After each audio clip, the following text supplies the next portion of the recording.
Hello, welcome to another video. Thank you so much for joining me today. Today we're talking macro bytes, and today we're talking specifically lighting.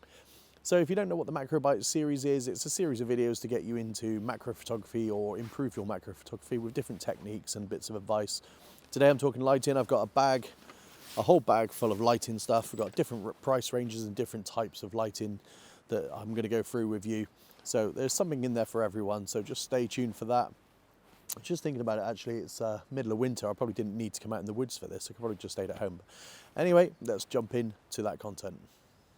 So if you don't own any of the following products that I'm going to show you, and you don't have the money to buy them, there is one light source that you can use that is free, and it is the sun.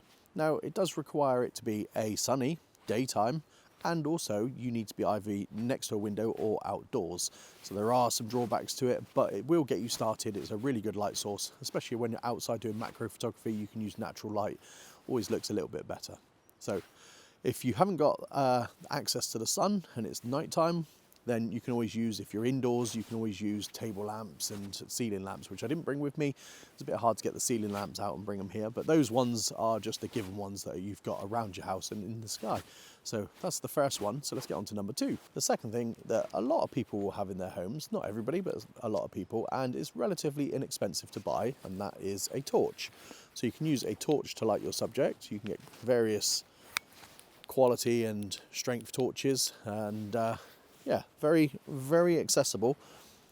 Normally, you can get a torch that will do the job. So it's a bit harder to use because obviously you can either, well, not obviously, but you can one hand on the torch, one hand on your camera, or you can strap it. You can tie it to something. You can ask somebody to hold it, but it's a little bit harder. But it is a available light source, which brings me on to number three, which is similar to number two, and that is a head torch. So this is the next thing that on top of a torch, this is directional, so you can actually point it at what you're shooting at and you can take a picture. It does require a certain level of expertise to manage to get it in the right direction whilst also not getting your hands in the shot and a shadow in the shot, because obviously it is on your head. So it's a little bit harder, but yeah. Another source that is quite good to use. And then we're going to get on to number four, and that is a strip light.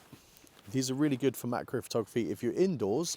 Sometimes you can use them outdoors. These ones are bi-colours. They have lots of different options to light them in a different way. So you can I use them a lot for mushroom photography. Always good light source. And then number four, I don't know what number we're on.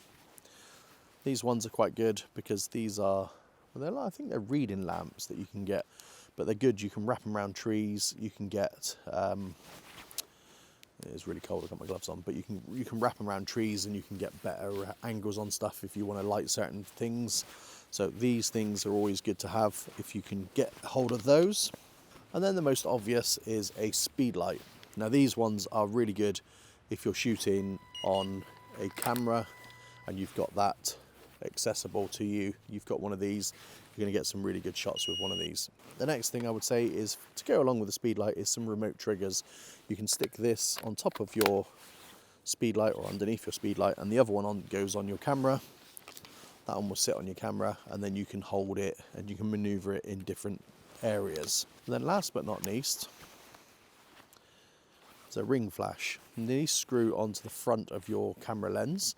So they come with a little bracket that you pick the one the size of your lens. So this is a 67mm, and you screw that to the front of the lens, and then that sits on there, and then you can take images with that. You can get some really nice images with that. It does leave a catch light in the eye because it's right in their eye, but it can look quite nice. Of all those objects that I've given you, every single one of them I've used, and every single one of them I've got acceptable pictures with. Obviously, ease of use. Some of them are easier to use than others. Some of them are more expensive to run than others, and also some of them give a better looking, more professional look, like the ring light will give a more professional look than the torch, for example. So it's just about what you own and what's available to you and what you can afford to buy. If I was to choose the one to start off with that you didn't have a lot of money, then I would probably choose the strip light. I'd probably choose this one. You can get these on this. I think this was on TikTok Shop for about £6. So these are quite cheap, and these are quite good because they've got the thread at the bottom. You can secure it to things. If you've got a mount, you can secure it to the mount, or a tripod, it will secure to the tripod. So if you're at the low end, the budget end, I would definitely go with one of those over anything else. And if you're at the top end, then I would definitely go for the ring flash. But this one, yeah, it's probably the better one of all of them. The only problem with the ring flash is it's sometimes hard to get into gaps if you're shooting small gaps. The front of your lens is there, the small gaps here, the light's not going to go in the gap. I did have a problem with this once, so I had to go and stick this one on so I could actually get it into the gap, get the light where I needed it to. So that's the only drawback to that, but how often you run into that sort of problem? Probably not very often. So there you go. So that's my guide to lighting in macro photography. A nice, quick, simple video. So it just leaves me to say thank you so much for watching, and I'll catch you on the next one.